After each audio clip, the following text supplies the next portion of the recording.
Hi, everyone. Thanks for tuning in to another of the Good Projects professional development sessions in this series of our core concepts. Today, we're going to be talking about reflection, which is a big concept that undergirds a lot of the Good Projects approach to how we consider what it means to do good work and how to help people think through what it means to do good work for themselves. So we're going to look at what we mean when we talk about reflection, how we kind of think about and define that, some different ways that you can reflect, some of which you may already be doing as educators, and then also think through some of the questions or challenges about reflection that are out there. So with that, let's jump right in. So what is reflection? How do we want to define or think about what reflection is? This is a definition of reflection that we have pulled from the literature and think that it helpfully encapsulates a lot of the aspects of reflection that we would agree with and tend to talk about on the Good Project. So this definition I'm going to read out is the process of engaging in attentive, critical, exploratory, and iterative interactions with one's thoughts and actions and their underlying conceptual frame with a view to change.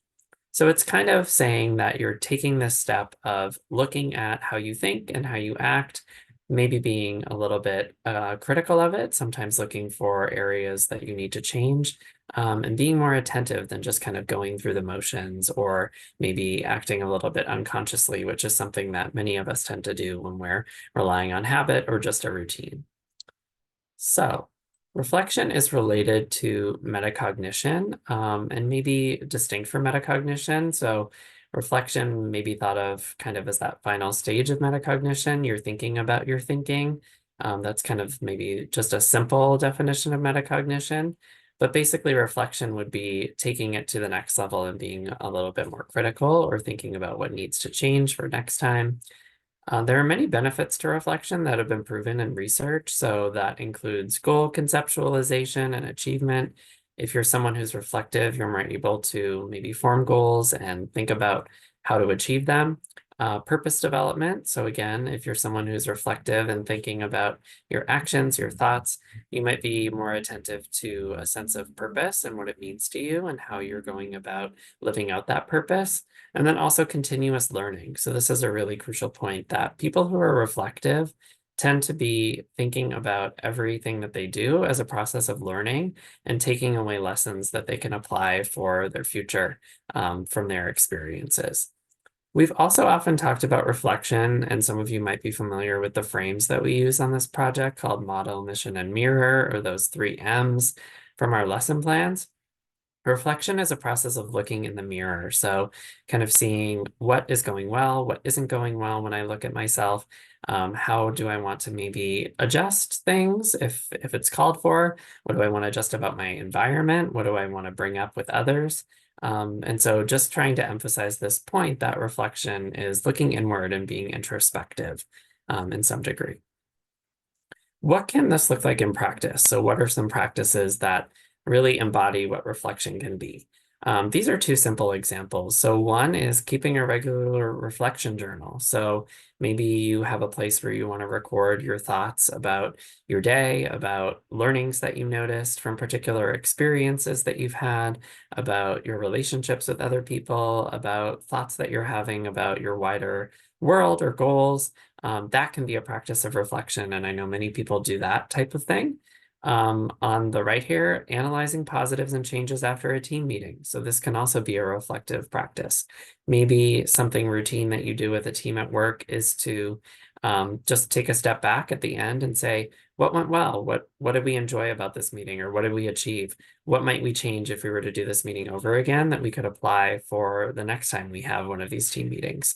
So something like that can also be reflective and also embodies some of the practices and features that we talked about in the reflection definition. So trying to be attentive and also maybe critical of your thoughts and actions with a view to the future.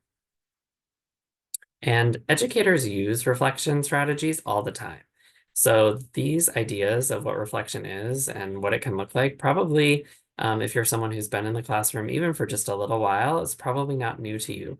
You're probably already prompting your students and learners to reflect every day in various ways. So I just wanted to flag that all of you are probably skilled at getting people, young people in particular, to reflect.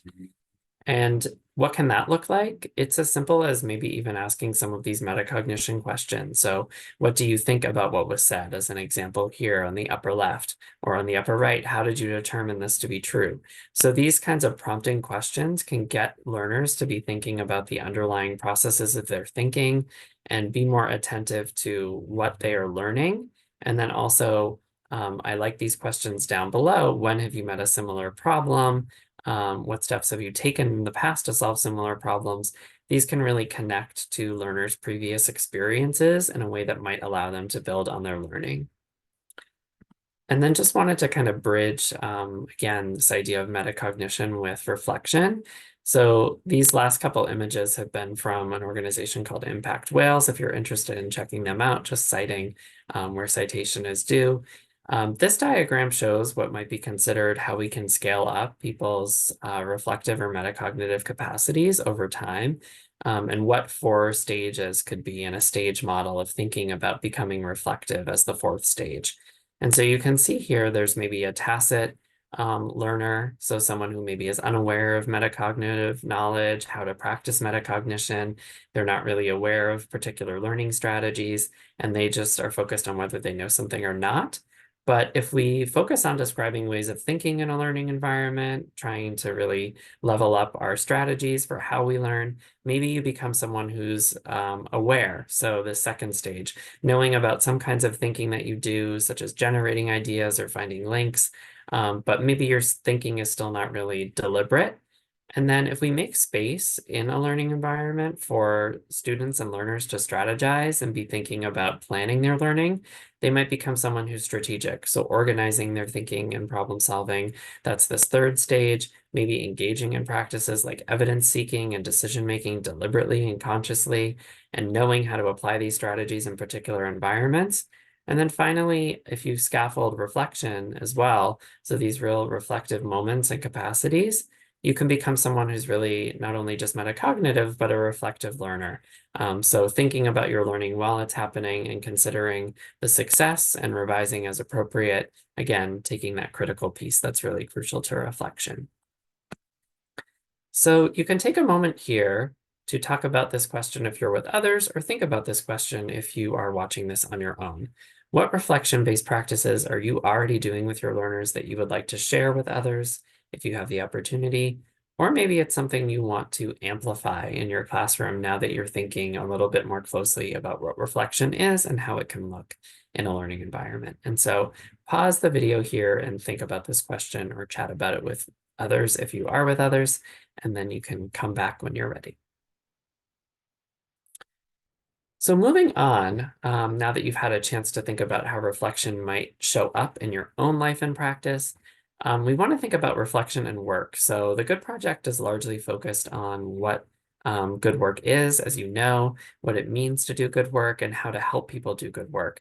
And we wanted to flag that reflection is a really key part of doing good work, we believe, because it allows people to make better informed decisions, and to build on their experiences and become more sensitive to things like ethical dilemmas, which we often talk about.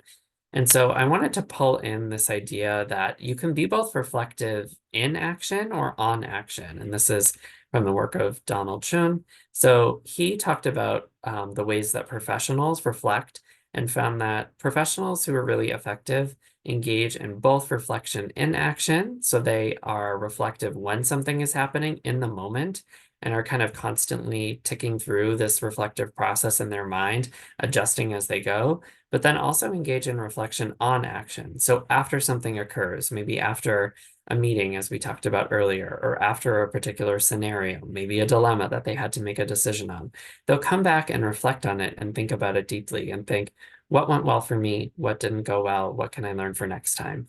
And so we want to encourage both of those types of reflection for workers. And the benefits of reflection at work have also been shown by research to support many different outcomes, including things like are shown here on the slide: effective leadership, career decisions. So if you are maybe someone in college who is thinking about what kind of career you want, reflection can also help with that kind of process, and professional competence. So being a competent professional is associated with having the capacity or the willingness as well to step back and reflect on your actions. And our goal ultimately with reflection on the good project is to help people make reflection a habitual practice. So some things that you can do to support that, this process of regular reflection and periodically taking a step back can be tying reflective practice to a routine. So maybe it's setting a calendar reminder for yourself to engage in some kind of journaling at the end of each day, as we spoke about. And you can also make reflection a cycle, so it kind of builds off of itself. Maybe you engage in some journaling for a bit and have a set of realizations that you can then take back to the work that you're doing. Maybe have some experiences based on those reflective outcomes, and then come back and do a little more reflection. And then also this idea that finding the time to hit pause when you're faced with decisions can be really important, especially when those decisions are difficult. And that's a lot of what we talk about on this project with ethical dilemmas. We all face decisions at work and in our lives in general, in which maybe we're not really sure of the right thing to do, or we feel like there's conflicting responsibilities or values at play. Those can be times when reflection can be a helpful practice and a helpful tool, when we realize, okay, this is a moment I should take a step back and be thinking a little bit more deeply about the different dynamics that are going on here and thinking through what it is that I want to do based on my previous experiences.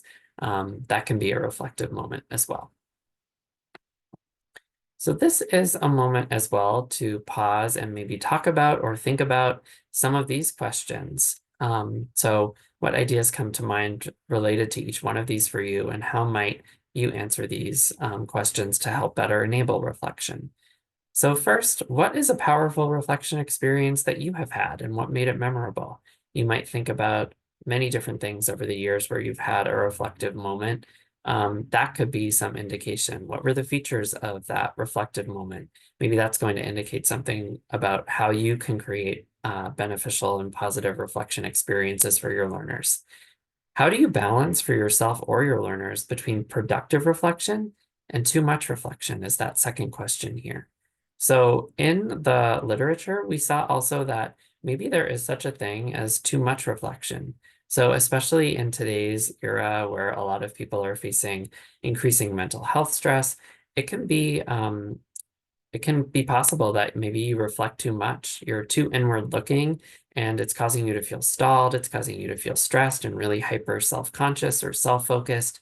How do you take a balance between productive reflection and then maybe too much reflection? Or how do you help your learners with that balance?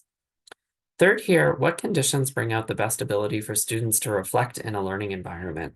So maybe it's not possible to just jump right into expecting learners to reflect right away. There are probably certain things we need to do to scaffold that experience or build into a classroom climate before learners are ready to do that and feel vulnerable enough in some ways to reflect, depending on what questions are being asked. So what are those conditions? And then finally, the fourth question here, what are the potential barriers to reflection for your learners today, and why? What do you feel like might be impeding reflection, and how could we be attentive to those obstacles and maybe help to overcome them? So you can take some moments here to think about maybe one or two of these questions, maybe all four of these questions, either with a group if you are with people or on your own. And once you are ready, you can come back after you've had your discussion and or reflection. So I want to invite you all to take a moment to pause and reflect, because this session was about reflection. You've been doing a little reflection already, but what is one new idea or practice you are taking away from this session? So this might be you being attentive to your learnings today about what you were thinking about as I spoke, what maybe discussions or thoughts you wrote down as you watched this. What is one even simple new idea you're taking away today? So pause and you can take a moment to think about that.